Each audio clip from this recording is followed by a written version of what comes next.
Welcome back. As you all know, the spring update is finally dropped and the new max light level is 335. You probably want to know how to get to 335 as quickly as possible. I know I did, and now all three of my characters are 334 light. Let me tell you how. The first thing you should know is that light is calculated based on your gear and weapons. Most of you already know this. The second thing you should know is that they have changed the way loot drops. There is now a smart loot system in Destiny. New loot will drop at around 4 light higher than your current level. So if you're level 320 and you get a new chest piece, that new chest piece is probably going to drop for you at 324. In most activities, I haven't seen a new piece of gear drop more than 5 light levels above my own. Finally, you should know that challenge mode loot, challenge mode like the Prison of Elders challenge mode or the King's Fall challenge mode, that loot can drop up to 10 light levels above your own. So the golden rule of leveling in the spring update is to always be replacing your lowest gear.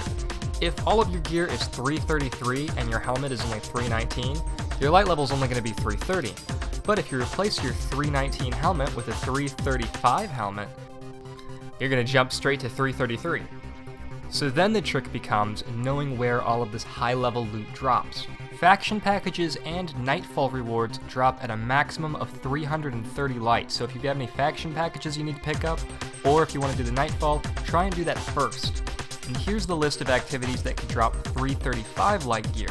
Challenge of the Elders, that is the post-game rewards as well as the scorecard rewards, the Lighthouse chest from Trials of Osiris, the Iron Banner rank 5 package, King's Fall hard mode as well as challenge mode, Shaxx's Crucible bounty, any of the strike exclusive drops, exotic engrams, and finally, the Court of Oryx can drop high-level artifacts from the highest level rune.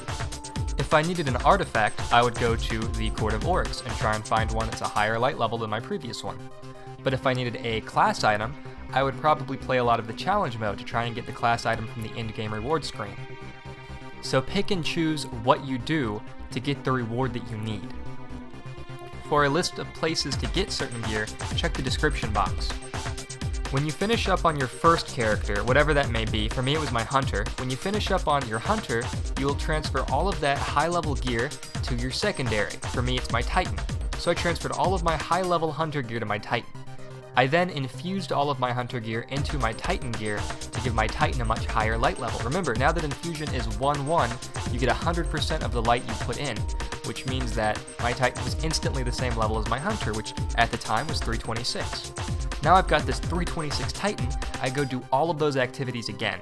By the end of those activities, my titan was 331, and I transferred all of that gear over to my warlock, who, again, I did all those activities, managed to get to 334. And finally, I transferred all of those things back to my hunter, and now my hunter is 334 light. Along the way, I did not decrypt any of my exotic engrams, I kept storing them in the vault.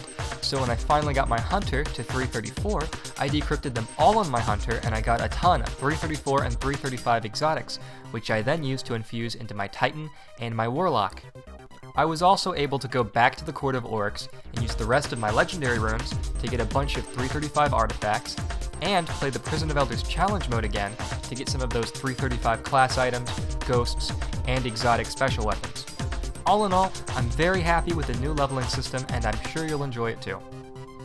Hey, I hope you liked my video. If you did, give it a like, and if you want to see more, you can always click here, or here, or you can always subscribe.